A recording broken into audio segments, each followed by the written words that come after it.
Salut, j'espère que ça va. Aujourd'hui, on va parler d'un réalisateur qui nous vient de Hong Kong. J'ai découvert Soi Chang via le film qui a fait plutôt parler par son esthétique Limbo. Voilà quelques secondes de claques visuelles en noir et blanc pour vous donner une idée de pourquoi ça a fait parler. On y suit des marginaux dans la traque d'un tueur, le tout à travers des rues remplies de saleté, il pleut tout le temps, le truc bien pesant quoi. La noirceur va au-delà de l'image. À côté de ça, Seven a l'air d'un petit voyage féerique. Bon, quand même pas, mais c'est pour vous donner une image un petit peu de dans quel registre on est, dans quel genre de film on est. Donc oui, c'était une proposition radicale, s'acharnant peut-être un petit peu trop sur le personnage féminin pour en devenir un vrai coup de cœur en ce qui me concerne. Limbo, c'est tout de même un des grands films de l'année 2023 et une belle petite découverte. Tellement une belle découverte que voilà que débarquent en seulement 2 mois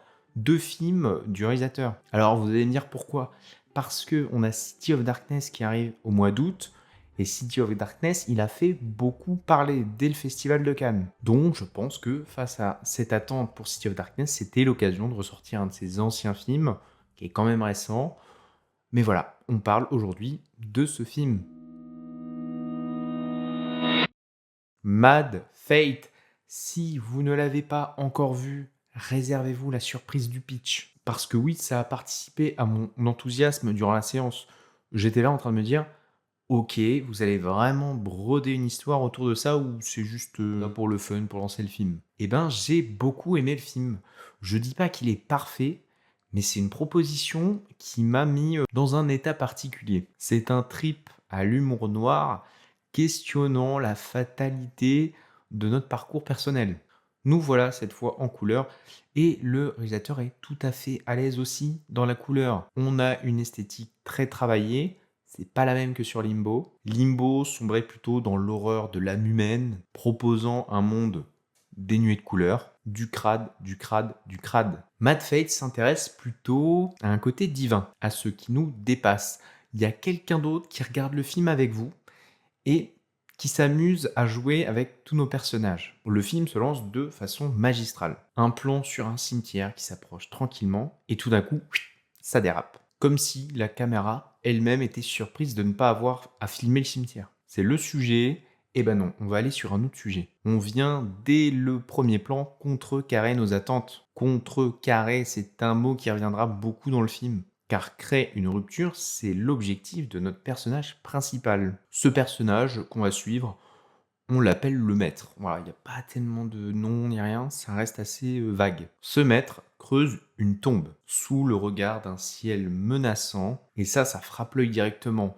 Le fait qu'on ait le ciel en majorité dans le plan, ça t'écrase et on sent qu'il y a quelque chose d'autre qui observe nos personnages. C'est en tout cas ce que le réalisateur veut qu'on ressente sur ce premier plan. Et oui, ça marche bien. Et si vraiment on l'avait pas compris, le tonnerre se met à gronder, il y a un éclair. Et là, de cette tombe émerge une femme, voilà, il y a une main qui sort. Elle s'extirpe de la terre et elle râle un coup. Donc là, on est en train de se dire, il y a une femme enterrée vivante. Elle râle, elle n'y croit pas, elle dit que ça va pas marcher. Le maître lui dit, non, tu retournes sous terre, sinon tu vas mourir. Oui, la situation est presque comique. Oui, comique. On parle du gars qui a fait Limbo, et là, on est sur un truc un peu comique. Donc, j'étais totalement déstabilisé sur ce début de film. Une pluie torrentielle se met à tomber. La femme qui est dans le trou, elle est au bord de la noyade, donc elle sort du trou, elle s'en va, elle en a marre, elle prend son taxi. Au revoir. Le maître, il est abattu, il dit que c'est foutu, que son destin va la rattraper, elle va mourir. On comprend donc que tout ceci, c'était un rituel pour essayer de la sauver d'une espèce de fatalité, comme s'il avait tiré les cartes et qu'il avait vu ce qui allait se passer. Le maître cherche à tromper les dieux via une mort simulée. Et donc, ce qui va nous accompagner pendant tout le film, c'est il voit l'avenir ou il est complètement fou. Quoi qu'il en soit, cette première scène pose les pierres de l'ensemble du récit. Et si vous n'avez pas encore vu Mad Fate, que ce petit pitch vous a intrigué, allez-y. Ça va pas être une grosse sortie, toutes les entrées seront bonnes à prendre. C'est un film qui se joue des coups du sort, du hasard. Tout dans le film va prendre un certain sens au point d'y voir là comme s'il y avait une force qui nous dépasse, qui serait à l'œuvre. Alors vous vous demandez sûrement, et donc cette femme là dans le pitch, qu'est-ce qu'elle devient? Seulement quelques minutes après le début, oui, elle meurt. Et ça se joue à quelques secondes près, hein. Si elle était juste un tout petit peu restée dans le trou, ça se passait pas comme ça. Sa vie ne tenait qu'à ce genre de détails qui semblent si faciles à changer, et le film va jouer avec vous pendant toute sa durée. Voilà, nous allons donc suivre ce personnage du maître. Il va trouver une autre victime du destin et tenter de la sauver. Et c'est cette victime-là qu'on va accompagner pendant tout le film. Ce maître, on nous le pose comme un personnage excentrique, avec une certaine logique qui nous dépasse, créant un contraste assez particulier, assez amusant, dans un film qui garde quand même cette atmosphère un peu à la Limbo, un peu à la Seven, un truc un peu crade. Le mélange est plutôt étonnant, et ça marche bien, ce petit mélange des genres. Et ce qui nous paraît sympathique, le côté un petit peu comédie, au fur et à mesure du film, ça va rejoindre l'ambiance assez pesante. On s'approche de plus en plus d'une réalité assez sombre, et on revient à un truc très terre à terre. Toutes ces thématiques dans le film, pendant que je le regardais, ça m'a évoqué un livre que j'ai beaucoup aimé lire, Zadig ou la destinée. C'est un conte philosophique de Voltaire. Zadig, il fait face à toutes sortes d'injustices. Des injustices peut-être encore bien plus difficiles à envisager, parce que lorsqu'a été écrit le livre, on était dans une période beaucoup plus religieuse. Le sommet de toute la réflexion de ce livre se dévoile lorsque l'ange Jezrad se dévoile à Zadig. Il se dévoile pour essayer de lui expliquer vite fait pourquoi le monde semble si injuste. Et globalement, le sens du monde, bah ça échappe aux petits humains que nous sommes. Nous pensons pouvoir anticiper les éléments, mais selon cet ange, on manque de beaucoup trop d'éléments pour espérer changer quoi que ce soit au destin. Le destin a toujours un coup d'avance. Chaque question de Zadig à l'ange amène une réponse, et chaque réponse amène de nouvelles questions de la part de Zadig.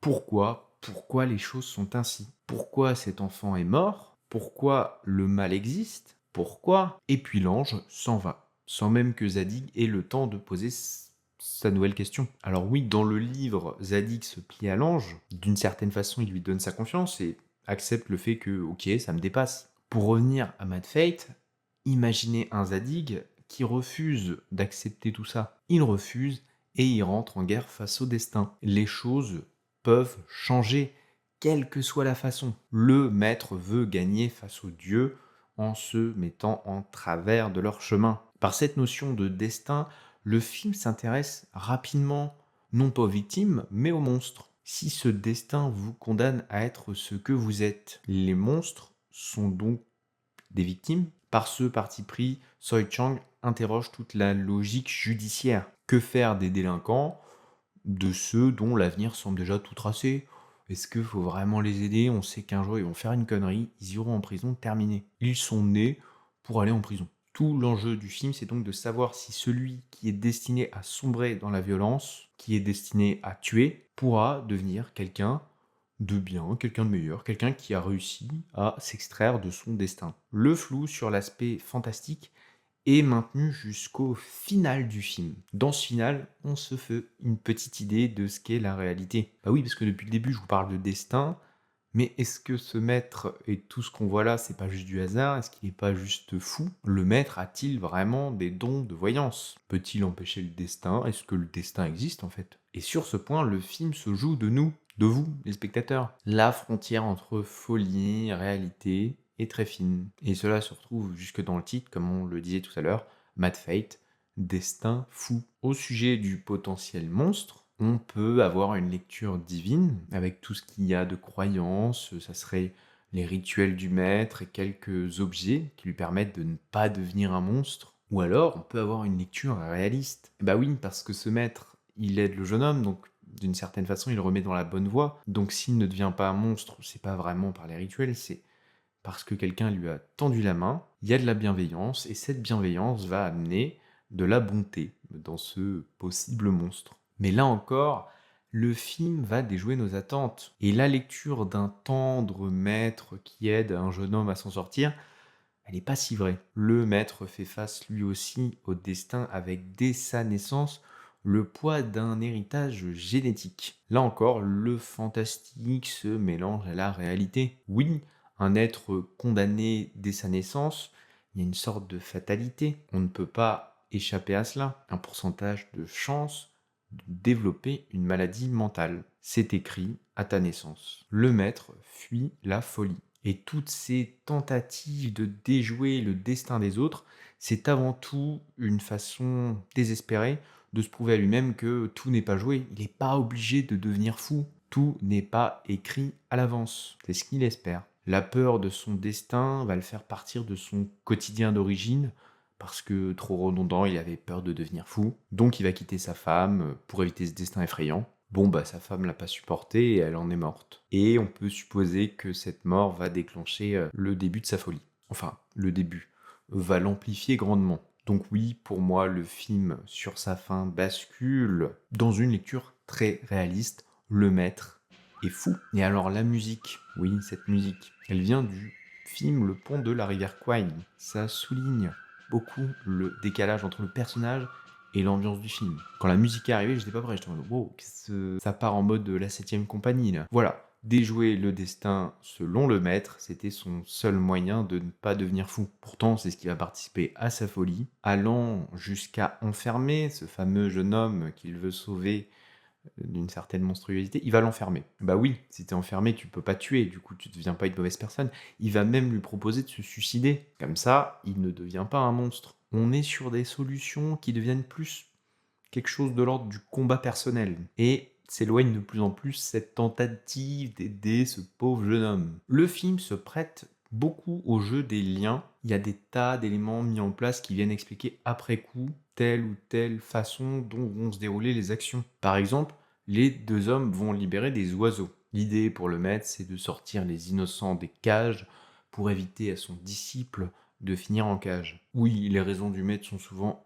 incompréhensibles. Tous les oiseaux vont par la suite mourir. Ça peut s'expliquer du fait que des oiseaux apprivoisés sont pas tellement adaptés pour se retrouver à l'état sauvage. Pour ça, la chanson de Pierre Perret a dû créer des milliers et des milliers de morts, des petits oiseaux là qui se retrouvent dans un monde bien trop farouche pour eux. Bref, la mort des oiseaux s'explique rationnellement, mais ça peut aussi avoir des allures de punition divine, avec tous ces oiseaux étalés sur le sol. C'est d'ailleurs l'affiche du film que j'aime beaucoup. Mais un oiseau a survécu, alléluia. Un chat passe par là et le tue. Mais c'est pas n'importe quel chat. C'est le chat que le disciple qui doit devenir un monstre n'a pas tué. Donc en ne tuant pas ce chat, eh bien ce pauvre petit oiseau est mort. Ce qu'on a cru être une bonne chose se révèle finalement amener la mort d'un innocent. Mais tout au long du film, il y a des histoires autour de ce chat. Du coup, tuer ce chat, est-ce que c'était vraiment un acte monstrueux ?